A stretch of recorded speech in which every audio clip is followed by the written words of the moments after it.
ನಮಸ್ತೆ, ನನ್ನ ಹೆಸರು ಡಾಕ್ಟರ್ ವಿನಯ್ ಕುಮಾರ್. ನಾನು ಪ್ರಕೃತಿ ಚಿಕಿತ್ಸೆ ಹಾಗೂ ಯೋಗ ವೈದ್ಯ. ನಮ್ಮೊಂದಿಗೆ ಯೋಗ ಡೆಮಾನ್ಸ್ಟ್ರೇಷನ್ಗೆ ಮುಕ್ತಾ ಅವರಿದ್ದಾರೆ.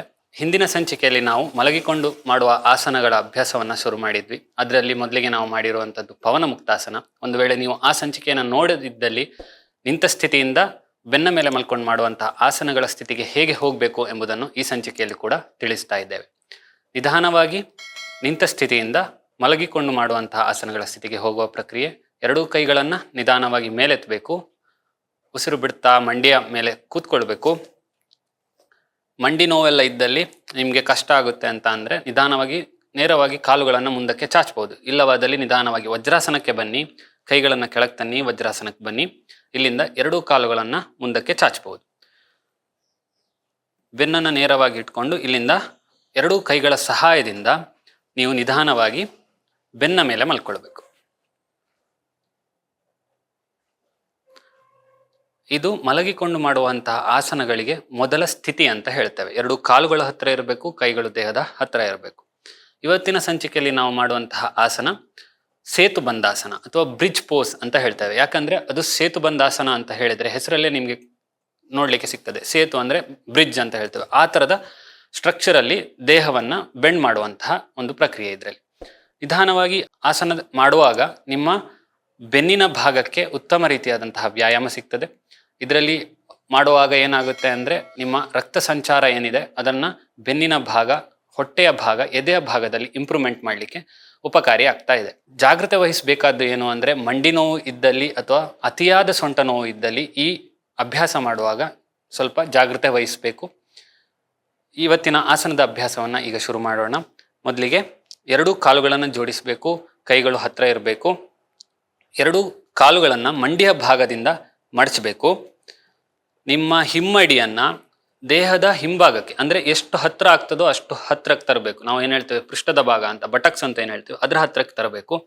ನಂತರ ಎರಡೂ ಕೈಗಳನ್ನು ನಿಮ್ಮ ಆ್ಯಂಕಲ್ ಜಾಯಿಂಟ್ಸಿಗೆ ಹಿಡ್ಕೊಳ್ಳಿಕ್ಕೆ ಆಗ್ತಿದ್ರೆ ಎರಡೂ ಕೈಗಳಿಂದ ಆ್ಯಂಕಲ್ ಜಾಯಿಂಟ್ಸನ್ನು ಹಿಡ್ಕೊಳ್ಬಹುದು. ಒಂದು ವೇಳೆ ಅದು ಕಷ್ಟ ಆಗುತ್ತೆ ಅಂತ ಅಂದರೆ ಎರಡೂ ಕೈಗಳನ್ನು ನೆಲದ ಮೇಲೆ ಸಮಾನವಾಗಿ ಇಡಬೇಕು. ಬ್ಯಾಲೆನ್ಸ್ಡ್ ಮಾಡಿ, ಬಾಡಿಯನ್ನು ಫುಲ್ ಬ್ಯಾಲೆನ್ಸ್ ಮಾಡಿ ನಿಧಾನವಾಗಿ ಉಸಿರು ಒಳಗೆ ತಗೊಳ್ತಾ ಸೊಂಟದ ಭಾಗದಿಂದ ನಿಮ್ಮ ದೇಹವನ್ನು ಮೇಲಕ್ಕೆ ಎತ್ತಬೇಕು. ನಿಮ್ಮ ಚಿನ್ ಅಂತ ಏನು ಹೇಳ್ತೇವೆ, ಗಲ್ಲದ ಭಾಗ, ಅದನ್ನು ಎದೆಯ ಹತ್ತಿರಕ್ಕೆ ಟಚ್ ಮಾಡುವಂತಹ ಪ್ರಯತ್ನ ಮಾಡಬೇಕು. ಯಾವುದೇ ರೀತಿಯ ಒತ್ತಡ ಮಾಡುವಂಥದ್ದು ಬೇಡ.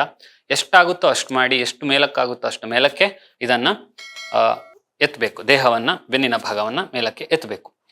ನಿಮ್ಮ ಚಿನ್ ಏರಿಯಾ, ಗಲ್ಲದ ಭಾಗ ಎದೆಯ ಭಾಗಕ್ಕೆ ಮುಟ್ಟುವಂತಹ ರೀತಿಯಲ್ಲಿ ಇರಬೇಕು. ಅಂದರೆ ಹತ್ತಿರ ಎಷ್ಟಾಗ್ತದೋ ಅಷ್ಟು ಹತ್ತಿರ ಎದೆಯ ಭಾಗಕ್ಕೆ ತರಬೇಕು. ಯಾವುದೇ ರೀತಿಯಾದಂತಹ ಒತ್ತಡವನ್ನು ಕೊಡಬೇಡಿ ಈ ಅಭ್ಯಾಸ ಮಾಡುವಾಗ. ಅಂತಿಮ ಸ್ಥಿತಿಯಲ್ಲಿ ನಿಧಾನವಾಗಿ ಉಸಿರಾಡಬೇಕು. ನಿಮ್ಮ ಗಮನ ಸಂಪೂರ್ಣವಾಗಿ ಸೊಂಟದ ಭಾಗ, ಬೆನ್ನಿನ ಭಾಗ, ನಂತರ ನಿಮ್ಮ ಹೊಟ್ಟೆಯ ಭಾಗ ಉಸಿರಾಟದ ಮೇಲೆ ಇರಬೇಕು. ನಿಧಾನವಾಗಿ ಉಸಿರು ಬಿಡ್ತಾ ದೇಹವನ್ನು ಪುನಃ ನೆಲದ ಮೇಲೆ ತರಬೇಕು. ಉಸಿರು ಒಳಗೆ ತಗೊಂಡು ಉಸಿರು ಹೊರಗೆ ಬಿಡ್ತಾ ಎರಡೂ ಕಾಲುಗಳನ್ನು ಮುಂದಕ್ಕೆ ಚಾಚಬೇಕು. ನಂತರ ಇಲ್ಲಿಂದ ವಿಶ್ರಾಂತಿ ಸ್ಥಿತಿಗೆ ತೆರಳಬೇಕು. ಅಂದರೆ ಎರಡೂ ಕಾಲುಗಳನ್ನು ಸ್ವಲ್ಪ ದೂರ ಇಡಬೇಕು, ಕೈಗಳನ್ನು ಸ್ವಲ್ಪ ದೂರ ಇಡಬೇಕು, ಅಂಗೈ ಮೇಲ್ಮುಖವಾಗಿರಬೇಕು, ಕಣ್ಣು ಮುಚ್ಚಿರಬೇಕು. ನಂತರ ನೀವು ಈ ಅಭ್ಯಾಸ ಮಾಡಿದ ನಂತರ, ಸೇತುಬಂಧಾಸನ ಮಾಡಿದ ನಂತರ ನಿಮ್ಮ ದೇಹದಲ್ಲಿ ಬದಲಾವಣೆ ಏನಾಗಿದೆ ಎಂಬುದನ್ನು ಗಮನಿಸ್ತಾ ಹೋಗಬೇಕು. ಒಂದೊಂದೇ ಆಗಿ ಗಮನಿಸ್ತಾ ಹೋಗಿ. ನಿಮ್ಮ ಕಾಲು ಪಾದಗಳ ಮೇಲೆ ಕೂಡ ಒತ್ತಡ ಬಿದ್ದಿರುತ್ತೆ, ಅದನ್ನು ಗಮನಿಸ್ತಾ ಹೋಗಿ. ಸೊಂಟದ ಭಾಗವನ್ನು ಗಮನಿಸ್ತಾ ಹೋಗಿ. ನಂತರ ಹೊಟ್ಟೆಯ ಭಾಗದಲ್ಲಿ ಒಂದು ಒತ್ತಡ ಕ್ರಿಯೇಟ್ ಆಗಿರುತ್ತೆ. ಯಾಕೆಂದರೆ ಮಸಲ್ಸ್ ಏನಂತ ಹೇಳ್ತೀವಿ ನಾವು, ಅಬ್ಡಾಮಿನಲ್ ಮಸಲ್ಸ್ ಅಂತ, ಅದು ಸ್ಟ್ರೆಚ್ ಆಗಿರುತ್ತೆ, ಅದನ್ನು ಗಮನಿಸ್ತಾ ಹೋಗಿ. ಬ್ಯಾಕ್ ಸೈಡ್ ಆಫ್ ನಮ್ಮ ಬೆನ್ನಿನ ಮಸಲ್ಗಳು ಕೂಡ ಸ್ಟ್ರೆಚ್ ಆಗಿರುತ್ತೆ, ಅದನ್ನು ಗಮನಿಸ್ತಾ ಹೋಗಿ. ಕತ್ತಿನ ಭಾಗದಲ್ಲೂ ಸ್ವಲ್ಪ ಸ್ಟ್ರೆಚಿಂಗ್ ಆಗಿರುತ್ತೆ, ಅದನ್ನು ಕೂಡ ಗಮನಿಸ್ತಾ ಹೋಗಬೇಕು. ಈ ಅಭ್ಯಾಸ ಮಾಡೋದ್ರಿಂದ ಮುಖ್ಯವಾಗಿ ನಾವೇನು ಹೇಳ್ತೇವೆ ಅಂದರೆ ಪ್ರೋಸ್ಟೇಟ್ ಗ್ರಂಥಿ ಸಮಸ್ಯೆ ಪುರುಷರಲ್ಲಿ ಮುಖ್ಯವಾಗಿ ಕಾಣುವಂಥದ್ದು. ಈ ಸಮಸ್ಯೆ ಇರುವವರು ಈ ಅಭ್ಯಾಸವನ್ನು ಮಾಡೋದ್ರಿಂದ ಬಹಳ ಉಪಕಾರಿಯಾಗಿದೆ. ನಂತರ ಯಾವುದೇ ರೀತಿಯಾದಂತಹ ರಿಪ್ರೊಡಕ್ಟಿವ್ ಸಮಸ್ಯೆಗಳು ಇರಬಹುದು, ಈ ಪುರುಷರದ್ದಾಗಿರ್ಬೋದು, ಮಹಿಳೆಯರದ್ದಾಗಿರ್ಬೋದು ಅಂತ ಇದರಲ್ಲೂ ಕೂಡ ಈ ಅಭ್ಯಾಸವನ್ನು ಮಾಡಬಹುದು. ನಂತರ ಬೆನ್ನಿನ ನೋವು ಇದ್ದಲ್ಲಿ ಈ ಅಭ್ಯಾಸವನ್ನು ನಿತ್ಯವಾಗಿ ಮಾಡಬಹುದು. ಫ್ರ್ಯಾಕ್ಚರ್ ಇತ್ಯಾದಿ ಆಗಿದ್ದಲ್ಲಿ ನೀವು ಅದನ್ನು ವೈದ್ಯರ ಬಳಿ ನೀವು ತಿಳ್ಕೊಂಡು ನಂತರ ಈ ಅಭ್ಯಾಸವನ್ನು ಮಾಡಬೇಕು. ಹೃದಯ ರೋಗ ಏನಾದರೂ ಇದ್ದಲ್ಲಿ ಅದಕ್ಕೂ ಕೂಡ ನೀವು ಯೋಗ ವೈದ್ಯರ ಬಳಿ ತಿಳಿದುಕೊಂಡು ಆ ನಂತರ ಈ ಅಭ್ಯಾಸವನ್ನು ಮಾಡೋದ್ರಿಂದ ಯಾವುದೇ ರೀತಿಯಾದಂತಹ ಸಮಸ್ಯೆ ಉಂಟಾಗುವುದಿಲ್ಲ. you.